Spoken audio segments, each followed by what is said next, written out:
Boa noite a todos, muito obrigado pela companhia na prática, muito obrigado pelo apoio e pelo caminhar de todos vocês no caminho de Buda.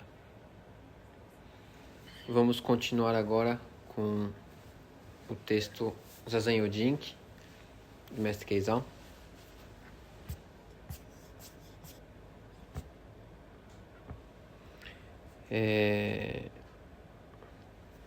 Faremos a leitura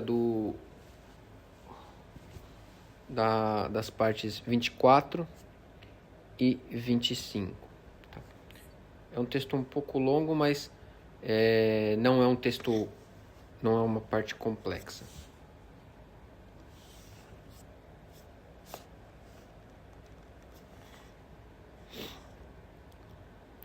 Eu vou fazer a leitura primeiro do texto original, depois da minha sugestão de tradução, né? Então vamos lá.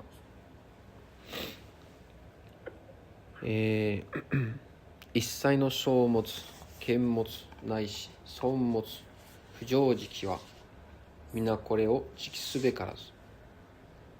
腹中明動し信心熱納して他座に煩いあり。一切の未時期短尺すべからず。ただ信心に煩いあるのみにあらず。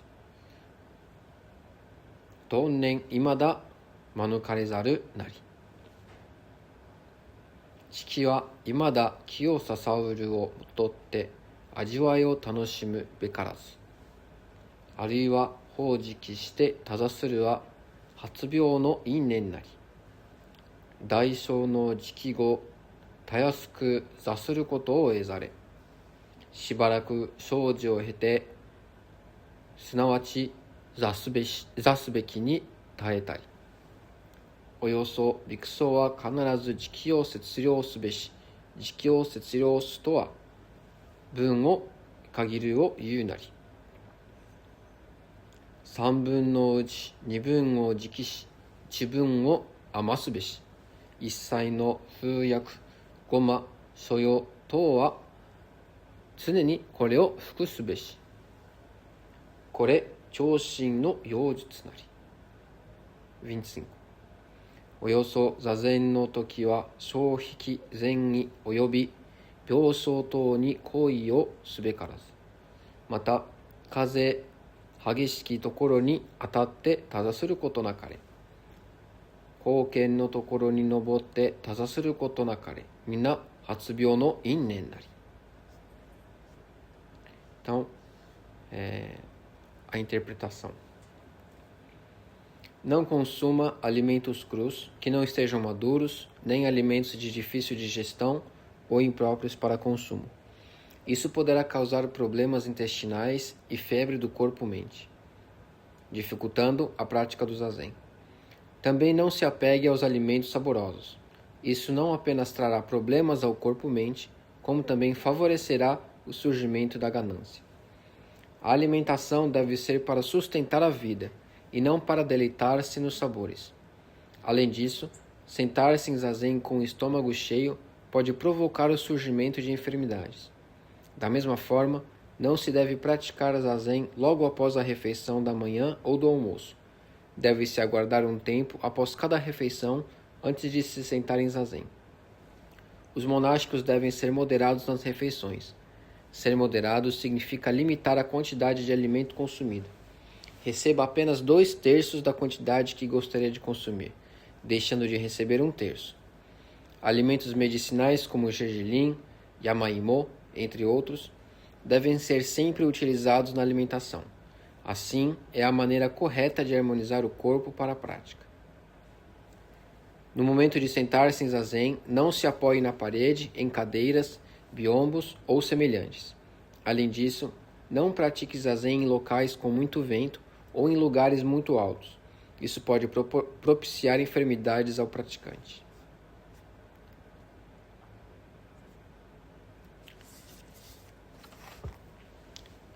Como eu disse, é um texto um pouco mais longo do que o que a gente tem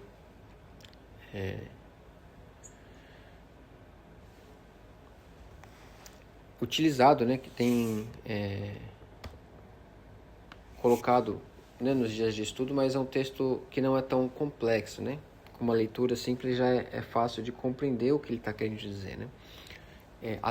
Desde que Keizan ele começa a falar de maneira mais objetiva sobre a prática em si, até esse momento, o Keizan então ele traz a maneira de harmonizar o corpo, né? Eu já devo ter comentado anteriormente, são 3 pontos essenciais que nós devemos nos atentar para a prática do Zazen. O primeiro deles é o corpo, o segundo deles a respiração e o terceiro a mente. Esses 3 pontos em japonês nós chamamos de Chōshin, Chōsoku, Chōshin. O caractere Chō, ele significa ajustar, afinar, né? Quando você ajusta alguma coisa para que ele se encaixe melhor, né? E aqui, esse Chō, esse ajustar, eu acho que fica mais interessante a gente entender como harmonizar.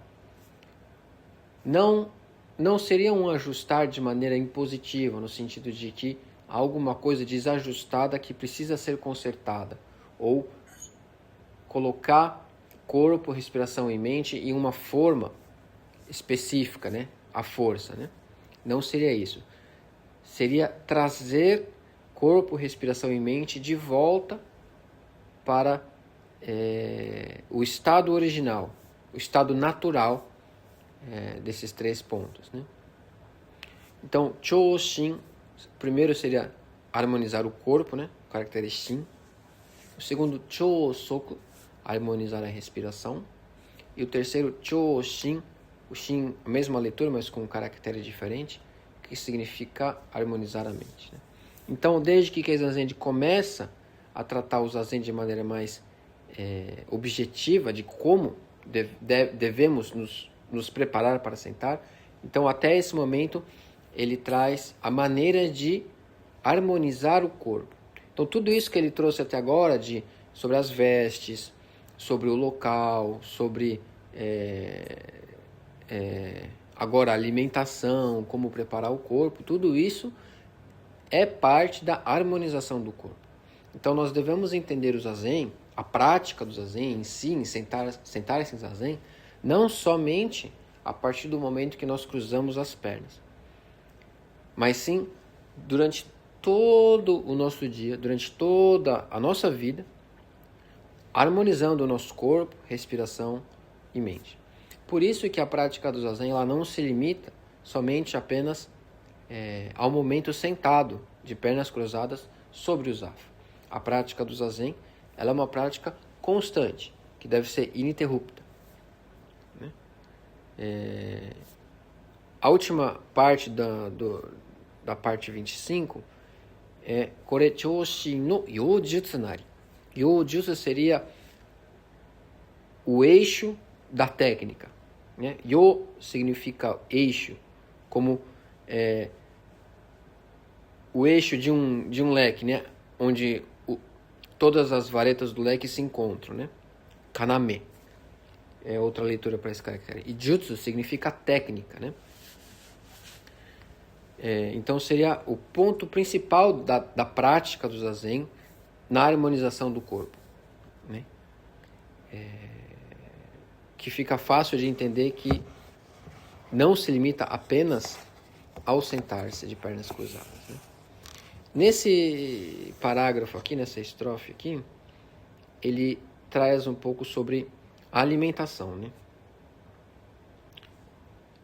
Dá uma série de orientações sobre o que devemos ou não utilizar na nossa alimentação. Claro, isso aqui dentro de um contexto de 700 anos atrás, no Japão medieval, né? Hoje, as nossas condições são diferentes. A gente tem geladeira, a gente tem outras maneiras de conservar os alimentos, nós temos um conhecimento maior sobre nutrição e um acesso muito mais fácil à alimentação do que naquela época, né? O final do período Kamakura, que é esse período do Japão onde Dogen Zenji e Keizen viveram, era um período de muita dificuldade, ainda mais para os mosteiros, né? Com uma alimentação extremamente escassa. O Japão é um país com um clima muito severo e não tem uma variedade tão grande quanto temos no Brasil, por exemplo, né? Então, é muito comum uma alimentação, naquela época, a alimentação ser bastante simples, né? Muitas vezes somente o arroz com alguma conserva, isso durante todo o dia, durante vários dias, né? Dependendo exclusivamente da doação de outros tipos de alimento, né, para o mosteiro, né?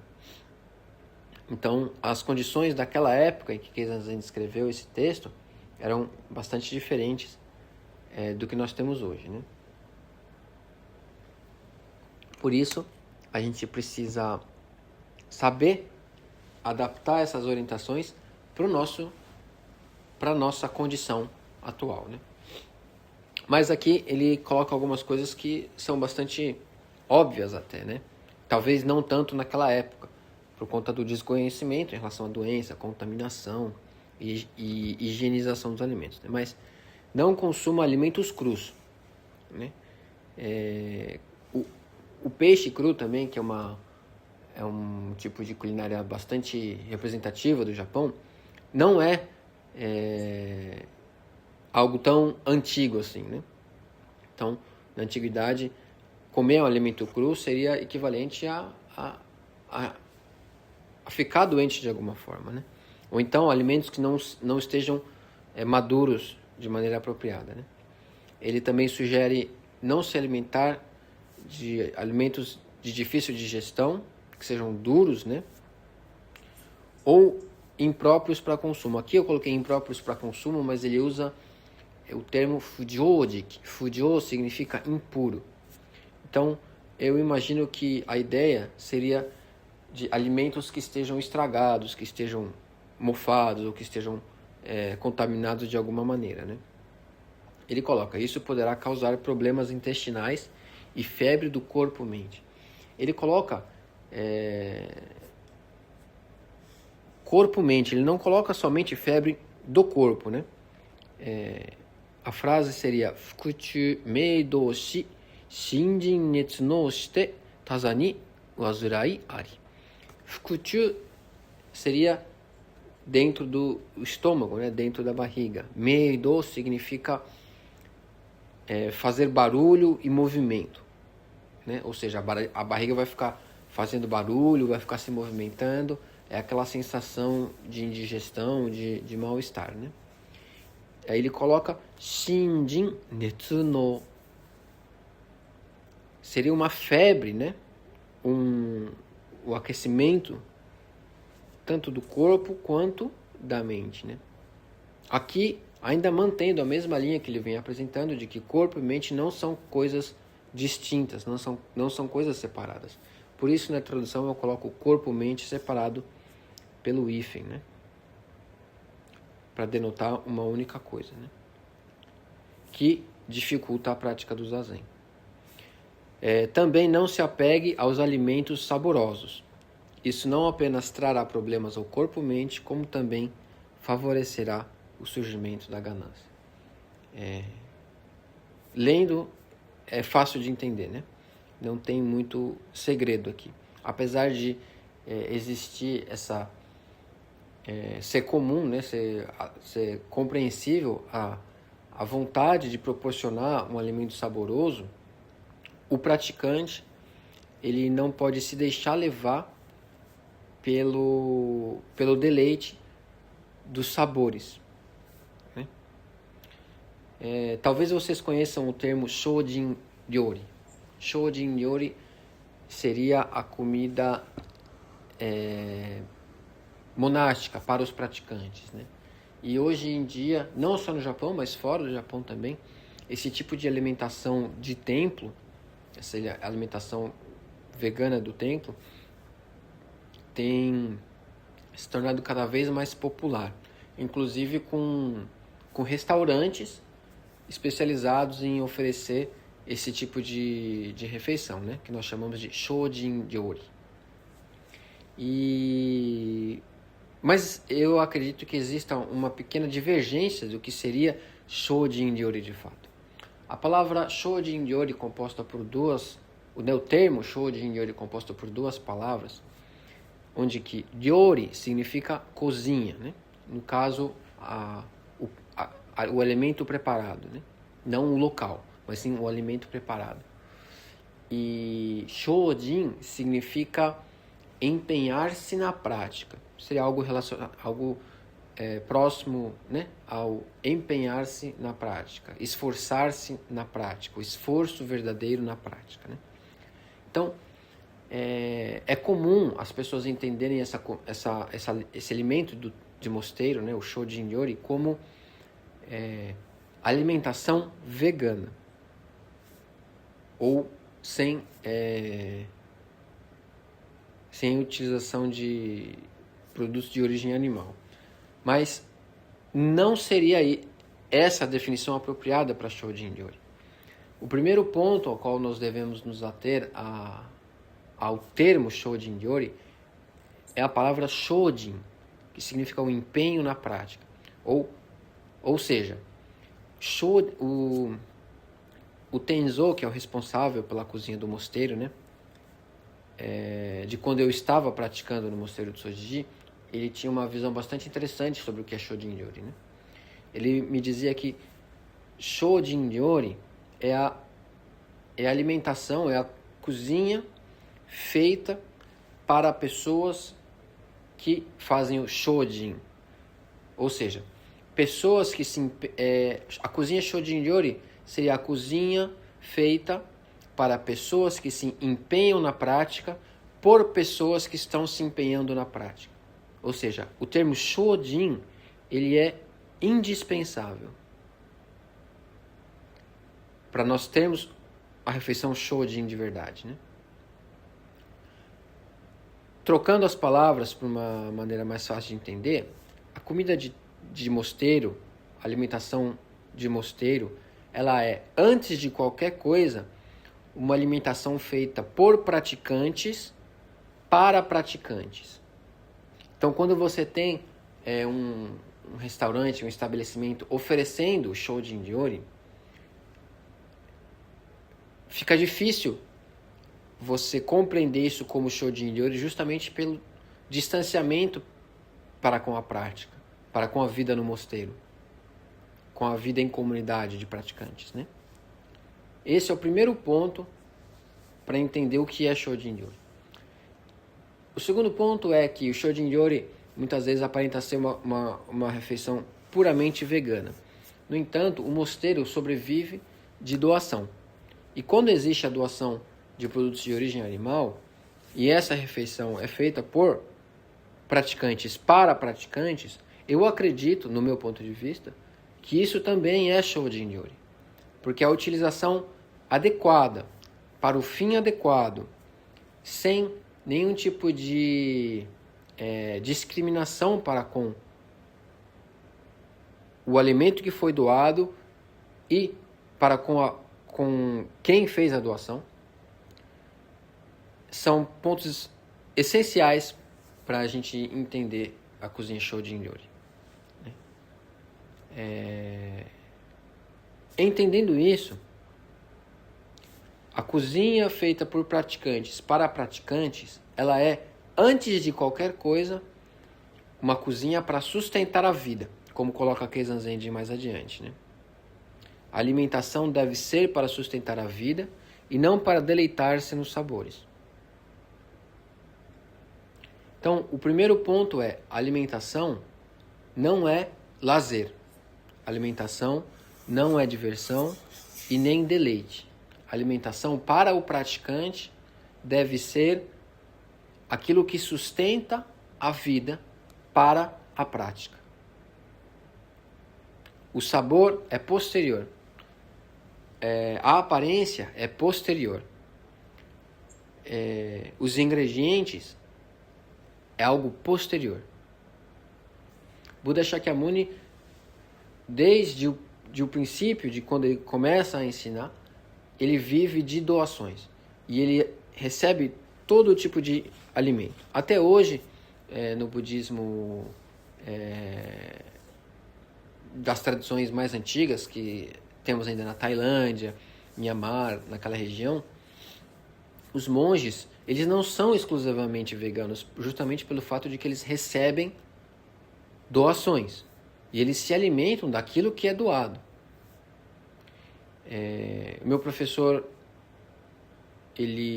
Saika Orochi, ele atuou como monge Theravada na Tailândia por alguns anos, antes de se tornar monge da Soto. E ele comentava que eles saíam para fazer a mendicância, recebiam os alimentos, retornavam para o mosteiro, partilhavam aquela refeição, primeiro com os estudantes que vinham ali, né, fazer as refeições, para depois eles se alimentarem, né? E comiam de tudo que era oferecido, né? Quando o budismo chega à China, adentra o território do império, dos impérios ali na região da China, essa cultura da mendicância não era algo próprio daquela sociedade. E por isso, e por outros motivos também, os monges, os praticantes começaram a se estabelecer nas montanhas afastados das cidades. E enquanto o budismo Theravada, o budismo mais antigo, tem como um dos preceitos não trabalhar, viver apenas de doações, os monges não faziam nenhum tipo de trabalho agrícola. No entanto, quando se chega num local novo, onde é impossível, onde não é possível fazer a mendicância como era em outros tempos, então os monges passam a ter que trabalhar, cultivar a própria comida. E como um dos principais preceitos é não tirar a vida de outros seres, a partir daí então começa a se produzir, a se preparar alimentos apenas com aquilo que foi cultivado da terra. Apesar de que, estudando alguns textos antigos, por exemplo, não somente sobre budismo, a gente percebe que, por exemplo, animais como coelho ou algumas aves não eram considerados animais como animais maiores, por exemplo, porcos ou outros animais maiores que poderiam ser utilizados para alimentação. Então, fica também um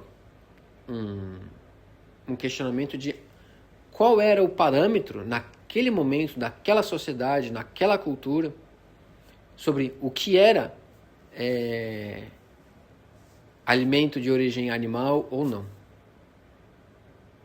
Né?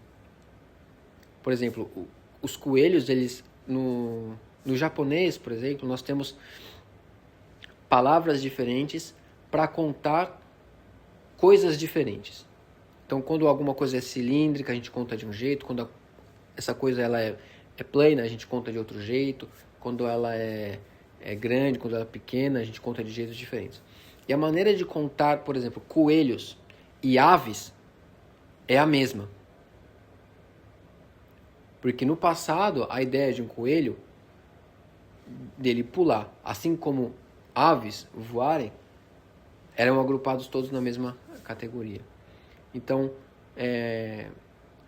os parâmetros que nós temos hoje para o que é uma alimentação sem origem animal é diferente do que era naquela época, né?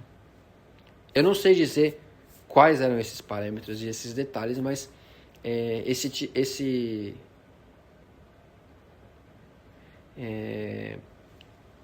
esse assunto, esse tema já foi discutido já em outros já tive a oportunidade de estudar sobre esse tema em outros momentos, né? Enfim. E a cozinha Shojin Ryori, então, a alimentação do moceiro deve ser para sustentar a vida e não para se deleitar nos sabores. Com isso, a gente percebe também que o charme todo que é colocado sobre a culinária do mosteiro vegana, ela deve ser posterior. Então a culinária de mosteiro, a alimentação do mosteiro, ela tem que ser basicamente simples, de fácil digestão e que ajude a sustentar a vida para a prática, né? Então esses pratos sofisticados, cheios de decorações, com detalhes aqui e ali, se afastam do princípio do que deveria ser a alimentação de mosteiro. A alimentação para o praticante. Além disso, sentar-se em zazen com o estômago cheio pode provocar o surgimento de enfermidades. Da mesma forma, não se deve praticar zazen logo após as refeições da manhã ou do almoço. Deve-se aguardar um tempo após cada refeição antes de se sentar em zazen. Aqui não é difícil de entender, né? Se a gente encher a barriga e se sentar em zazen, primeiro, nós vamos ficar em sonolência, a gente pode ter algum tipo de indigestão, e por isso é importante nós abrirmos um tempo após a refeição. A refeição no mosteiro, ela é feita sentada em zazen, no zazendô, no sodô.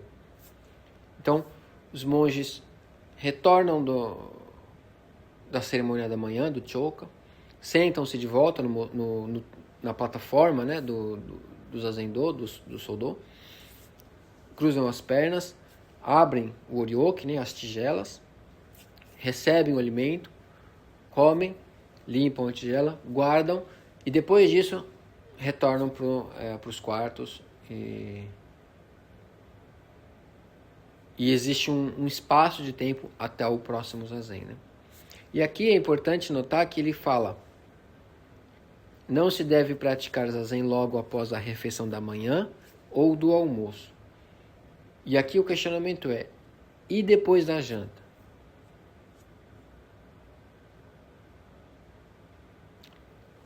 Com essa colocação a gente consegue perceber que a gente consegue estudar, né? A gente consegue perceber que no passado a alimentação dos monásticos era feita somente até o meio-dia. Isso já desde os tempos de Buda. Meu professor, quando esteve na Tailândia praticando também lá, eles só se alimentam até o meio-dia. Dependendo da tradição, depois do meio-dia, alguns locais possibilitam beber chá e comer algumas frutas, outros sequer água, somente até o meio-dia. Tanto que, até hoje, no mosteiro, o termo que nós usamos para a refeição da noite, que na verdade nós jantamos às 4, antes das 5 da tarde nós já jantamos, né, no mosteiro. Mas o termo que nós usamos para a refeição da noite é yakuseki. Yakuseki. Yakuseki, na tradução literal, significa pedra medicinal. Por quê? No passado, quando não se fazia a refeição da noite, os monges, para aliviar a fome e as dores no estômago pela fome, eles aqueciam pedras e colocavam sobre o estômago, para assim aliviar as dores da fome, né? Durante a noite. Por isso, até hoje, o termo que nós usamos para a refeição da noite é yakuseki, que significa pedra medicinal. Os monásticos devem ser moderados nas refeições, e ser moderado significa limitar a quantidade de alimento consumido. Receba apenas 2/3 da quantidade que gostaria de consumir, deixando de receber 1/3. As tigelas que nós utilizamos nas refeições se chamam oryoki. Oryoki. Oryoki significa algo como a tigela da quantidade correta, ou a tigela para medir a quantidade, né? Sendo que ela tem o tamanho e a proporção para que a gente possa receber uma quantidade adequada de comida. Quando eu entrei para o mosteiro de Sojiji, por exemplo, nós éramos 41 monges noviços, né? Naquele mesmo período. Eu tenho alguns colegas que nos 3 primeiros meses, logo que nós entramos no mosteiro, ele perdeu 20 quilos. Ele perdeu 20 quilos. Por conta da alimentação, que é simples, saudável, sem enfeite, sem firula, né? E por conta, obviamente, do trabalho no mosteiro, né? O trabalho de limpeza, e dos outros trabalhos todos, que é um dia a dia extremamente exaustivo, né? Então, nos 3 primeiros meses, esse meu amigo ele perdeu 20 quilos. Outros perderam 10, 15, 8. Eu também, naquele momento, cheguei a perder acho que 3 ou 4 quilos, né? Então, a recomendação é que, em outras palavras, que não se empanturre, né, na hora da refeição. Até hoje no Japão existe um ditado que nós falamos Hara-Hachibun. Hara-Hachibun significa 80% do estômago cheio. Ou seja, quando você for se alimentar, alimente-se para preencher apenas 80% da fome que você acredita ter, né? Isso é o recomendado. Ele continua. Alimentos medicinais como gergelim, yamaimo, entre outros, devem ser sempre utilizados na alimentação. Assim é a maneira correta de harmonizar o corpo para a prática. Só um parênteses. A palavra yamaimo não tem uma tradução para o português, tá? Não tem um equivalente ao português, desculpa. A tradução ao pé da letra seria batata da montanha. É um tipo de tubérculo que tem aqui no Japão. Ele é uma espécie de batata, né? Comprida. Ela é uma raiz comprida, né? Um tubérculo, né? Comprido. E estudando alguns textos antigos de orientações de mestres do passado, existe a orientação de um tipo de reforço alimentar, né? O que hoje nós teríamos como suplemento alimentar, era uma receita dessa batata seca em pó com gergelim e açúcar para ajudar a nutrir o praticante. Então era um tipo de suplemento alimentar encontrado em alguns manuais de prática antigos, né? Foi esse o que eu encontrei nas minhas pesquisas, né? Mas de maneira geral, o que acho que ele quer dizer aqui é que o alimento natural é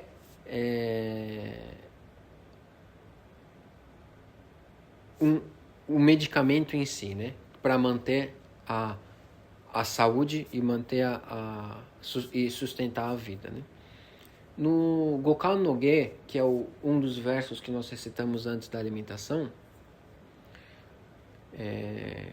está lá algo muito semelhante a isso, né? Que a alimentação ela é como medicina e deve ser utilizada para sustentar a vida, né?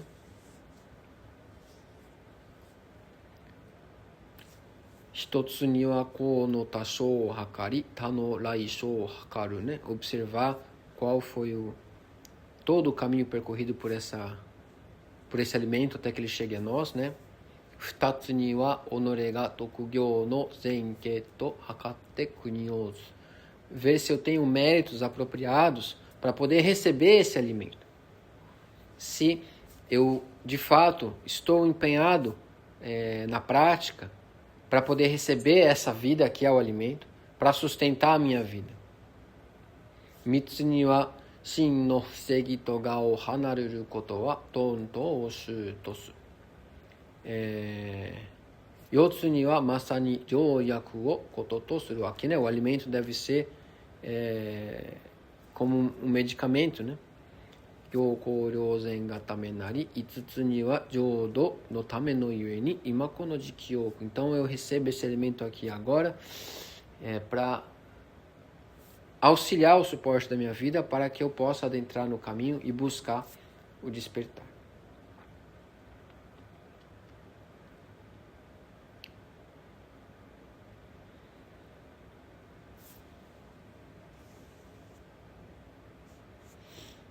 Indo agora para a estrofe 25. No momento de sentar-se em zazen, não se apoie na parede, em cadeiras, biombos ou semelhantes. Além disso, não pratique zazen em locais com muito vento ou em lugares muito altos. Isso pode propiciar enfermidades ao praticante.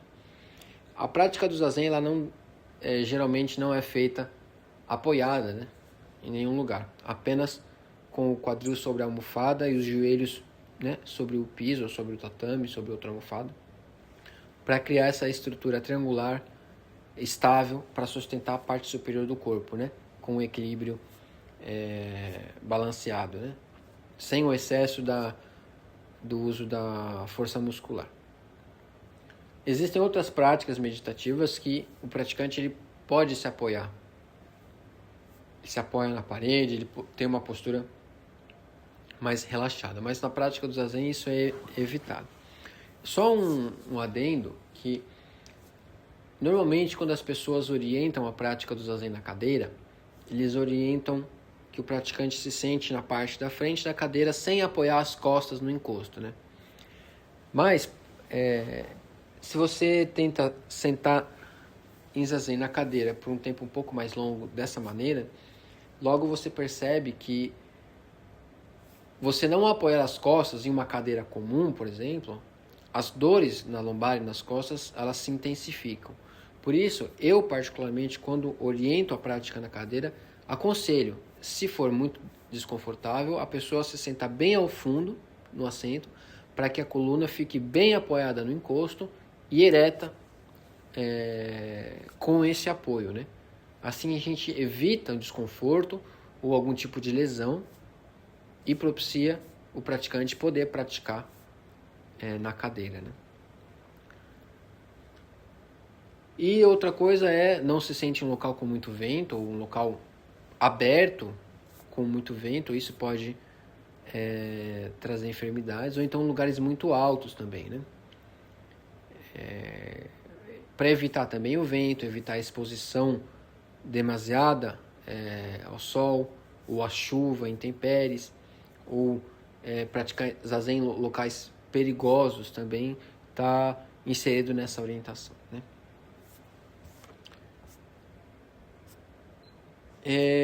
O texto hoje ele foi bastante simples, né, de entender, não tem nenhum tipo de referência ao estado de dhyana, ao estado de zazen, né, propriamente dito, mas sim uma parte mais técnica de como se preparar para a prática do zazen. Mas é um conteúdo bastante interessante que denota que a prática do zazen não se limita ao estar sentado de pernas cruzadas, né? Vem também carregado de contexto, né, nas entrelinhas, né, de informações nas entrelinhas, de como era, né, o ambiente, como era a situação da prática naquela época. Também a gente pôde observar esses pontos importantes da dieta, da alimentação. E a partir daqui, então ele vai começar, nos próximos encontros a gente vai poder ver isso. Ele começa a falar também agora sobre a respiração durante a prática. O que eu tinha para trazer para vocês era isso. Temos um tempo, se alguém quiser comentar alguma coisa, Se alguém quiser perguntar alguma coisa, compartilhar alguma coisa, fique à vontade.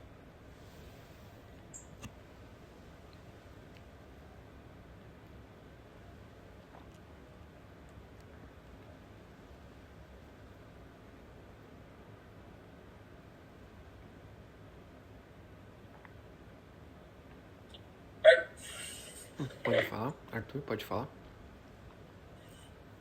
Hoje muito se fala sobre esses estimulantes, né? Por exemplo, ricos em cafeína ou coisas para alimentos para contribuir a afastar o sono, né? E eu gostaria de saber se no mosteiro ou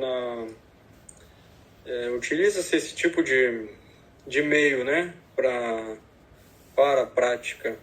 Eu ouvi falar também eu vi um relato, né, de um praticante que foi pro mosteiro sede de Eihei. Ele contou que nos primeiros meses de Angô dele, nos primeiros 3 meses, né, eles não podiam comer chocolate e nem tomar café. Aí depois que abriu-se, né, a possibilidade, né. Então, sobre esses tipos de estimulantes, como é que seria o uso, se é recomendado, se tem essa... Na realidade, quando você entra no mosteiro de prática, hoje em dia, os 3 primeiros meses é um período que nós chamamos de Kinsoku. Kinsoku. É literalmente proibido sair. Mas o período de Kinsoku, ele é um período onde você não pode ter nenhum tipo de contato com o mundo fora do mosteiro. Você não come nada além das refeições oferecidas no mosteiro. Existem uma série de limitações que você tem nesses 3 primeiros meses para que você possa verdadeiramente se integrar naquela vida. Hoje, a maioria dos praticantes jovens, né, que entram para o mosteiro, nesse período, para eles é bastante sofrido, assim, né, porque eles saem de uma vida comum, né, de fora do mosteiro. Muitos deles acabaram de se formar na universidade, né, são jovens, têm uma vida ativa e entram, né, de maneira repentina nesse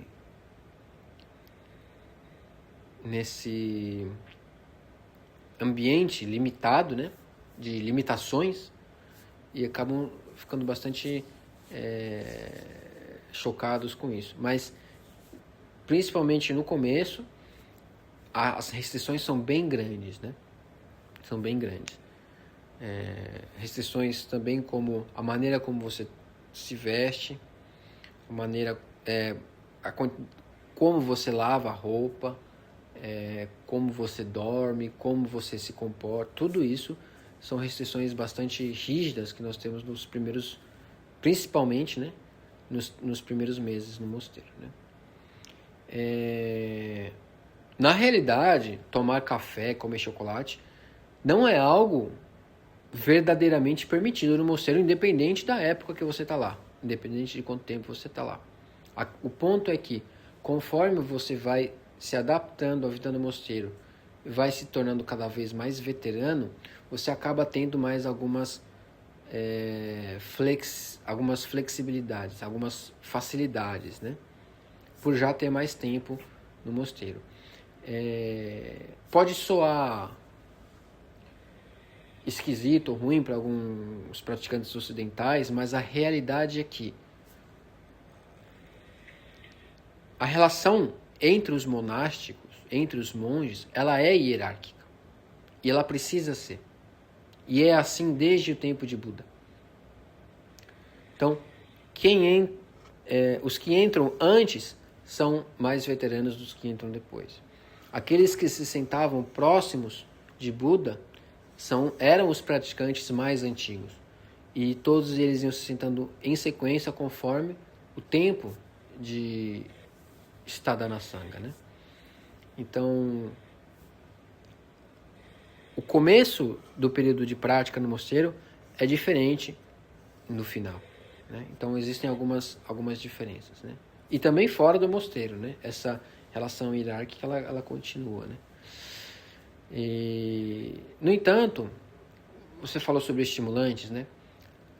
O chá verde, que é tão popular no Japão, tão simbólico aqui no Japão, ele foi trazido da China pelo mestre Eisai, o mestre Zen Darinzai, que trouxe o ensinamento Darinzai para o Japão. E ele trouxe o chá justamente como estimulante para que os praticantes, os monges, pudessem combater a sonolência. Né? O chá verde ele tem um teor de cafeína alto, né? E ele já era utilizado na China já como estimulante para se manter acordado para a prática. Mas é claro, hoje a gente tem uma outra discussão, que é, por exemplo, as substâncias entorpecentes ou esses estimulantes químicos, né? Embora a discussão sobre, por exemplo, a legalização dessas substâncias ser um tema importante de saúde pública, não é algo que, ao meu ver, deveria ser utilizado como saída para um sofrimento ou para buscar algum tipo de tranquilidade, né? Muito pelo contrário. Esse tipo de substância deveria ser evitado justamente para você poder compreender a natureza da sua mente da maneira como ela originalmente é, sem qualquer tipo de estímulo químico ou como é que eu posso dizer? Estímulo artificial, né? Apesar de ser um tema importante de saúde pública, né? Obviamente.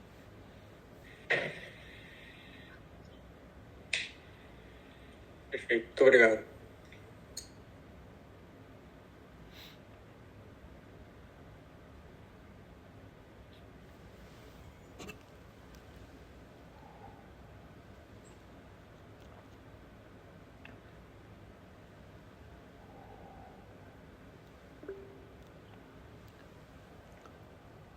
Maíra, pode falar? Uma dúvida que eu tenho não só em relação à alimentação, que foi muito boa essa explicação, porque realmente hoje em dia é óbvio que é bem diferente de como era centenas de anos atrás e tudo. Isso tudo mudou. Por mais também que tivesse estimulantes naturais na época, né, plantas que mascavam e tudo para se manterem alertas, pelo trabalho exaustivo e a exigência do corpo para poder fazer todo esse trabalho dentro do mosteiro para o seu desenvolvimento. Eu pergunto assim, como as horas de sono, que tempo de repouso tinham para poder se refazerem, porque eu sei que começam muito cedo da manhã, né? Mas o corpo padece, né? Em que momento que se consegue descansar, né? Para que tenha realmente o descanso do corpo e da mente. Eu vou começar só com uma brincadeira antes, né? Eu brinco com a minha esposa, agora a gente tem um filhinho pequeno também, né? A gente brinca que a gente só descansa quando morre, na verdade. Depois que vira pai e mãe não é fácil, horas de sono já são impossíveis. Mas, brincadeiras à parte, o sono, durante a prática, principalmente no mosteiro, o sono é curto, né? Eu não posso enfeitar ou dizer que não. Inclusive, o sono em excesso era um tipo de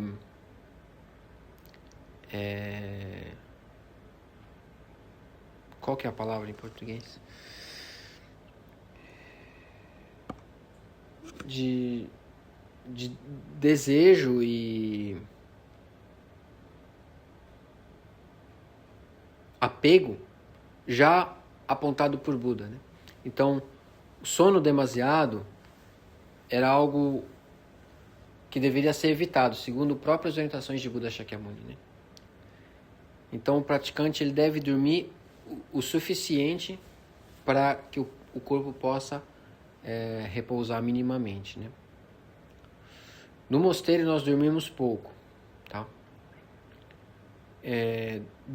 Em Sodidi, por exemplo, no mosteiro matriz de Sodidi, durante o Angô de verão, a prática de verão, né? O despertar ele é às 4 da manhã. e durante o inverno às 4h30. Só que o sino de despertar, ele precisa ser tocado por alguém, que tem que, obviamente, acordar antes do horário de tocar o sino. E essa pessoa também, ela é responsável por realizar uma série de preparações, como abrir portas, janelas, preparar o Zendô para a prática, né, do Zazen da manhã e tudo. E essa pessoa precisa acordar antes, obviamente, do sino, que ele vai tocar para acordar as outras pessoas. No caso de Sodidi, por exemplo, quando eu estava lá, nós acordávamos por exemplo, se o sino da manhã era às 4, então nós acordávamos às 2. Ou às 2h30, né? Para fazer todo o preparo de todas as coisas, né? E, obviamente, como os monges noviços, eles não têm celular, não podem ficar usando despertador, né? Tem que ter alguém para acordar quem vai acordar os outros. Então tem uma pessoa que ela fica acordada durante a noite fazendo a vistoria ao redor do mosteiro, né, dentro do mosteiro, em períodos, né, da noite, até o horário de acordar a pessoa que vai acordar os demais. Então essa pessoa que fica sem dormir, ela vai no horário apropriado, acorda a pessoa que vai fazer os preparativos para então ela ir dormir. Aí essa outra pessoa faz os preparativos, toca o sino para acordar os demais para começar o dia.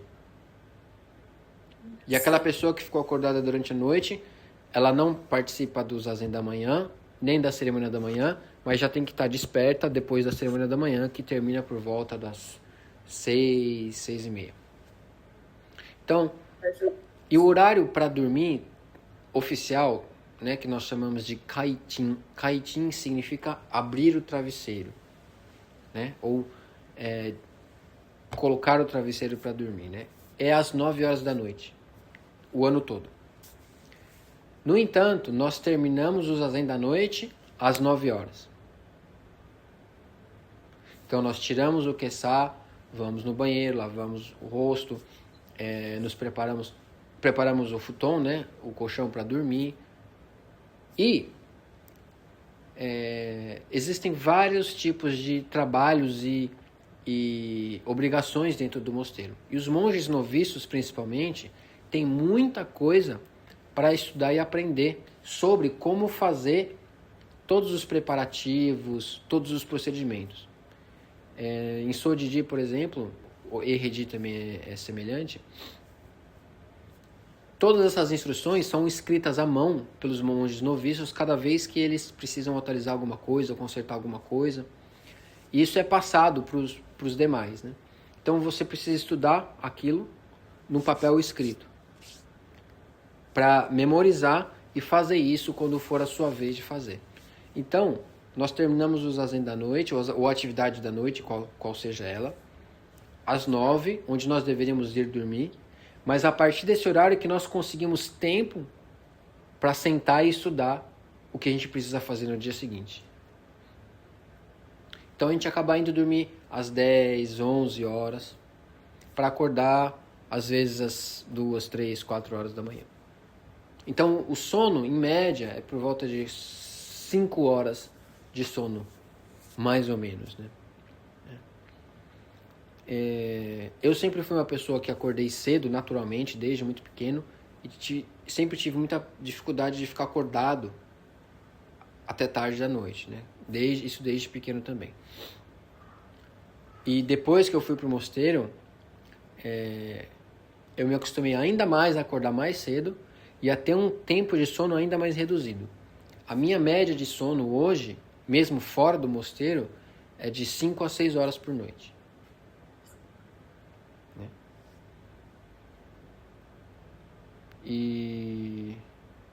Mas, em contrapartida, eu vejo que a regularidade das atividades do dia, o cuidado com a alimentação, de alguma maneira contribuem para que a gente consiga manter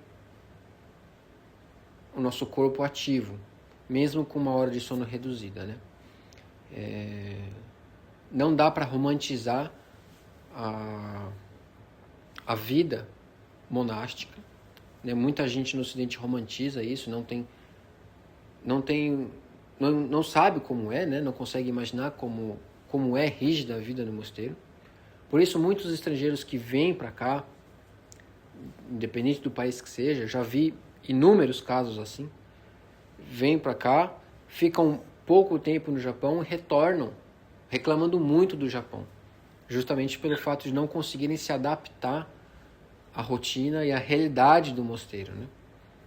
Lembrando que também o mosteiro é um local onde são pessoas que estão treinando, não são pessoas que já são perfeitas no que fazem, né? Então existe também muito problema pessoal entre praticantes, problemas de comportamento também.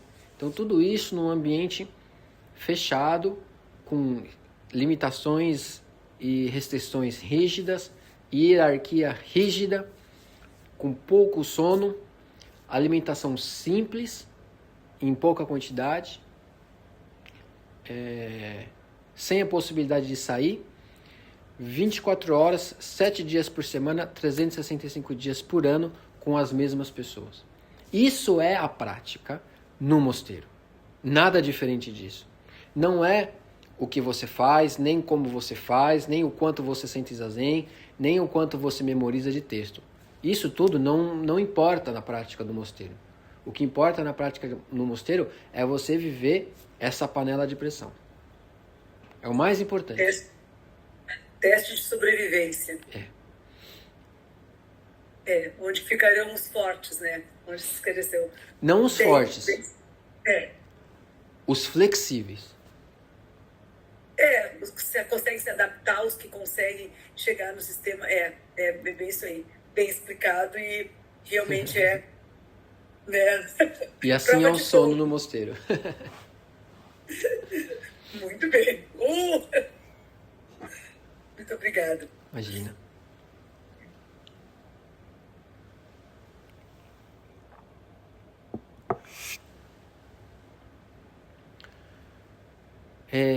São 9h30. É o nosso horário usual. Se alguém tiver mais alguma coisa para compartilhar, para perguntar, a gente pode ter um último momento. Senão a gente pode também encerrar por aqui.